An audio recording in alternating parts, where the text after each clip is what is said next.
وسط هفته کسب و کار اضافه شد به روزنامه‌های اول هفته. من بخوام که بگم این کار کدوم گروه از یا کدام نفرات از روزنامه‌نگارا هست، باید بهتون بگم که اوریج سن هیئت تحریریه 29 سال هست. بنابراین نسل کاملا نسل جدیده، حتی یه ذره میشه گفت بعد از شماها هم هست و بنابراین همه بچه‌هایی که شاید دفعه اولشون اومدن میخوان البته در این شماره بگم وسط سن ما رو هم لو ندید. نه سن سابقتون لو دادم.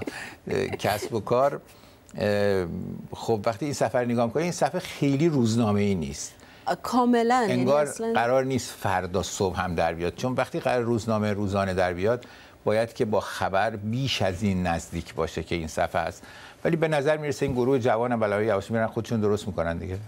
آقای بهنود، این هفته یک تیتری هم بود که حداقل در تحریریه ما هم من خیلی خوشم اومد، هم همکارا خیلی راجعش حرف زدیم. تیتر خیلی جالب بود، ما روزنامه قانون بود مثلث متواری الاضلاع. نمیدونم شما دیدین تیتر؟ بله، ببینید این دومین تغییر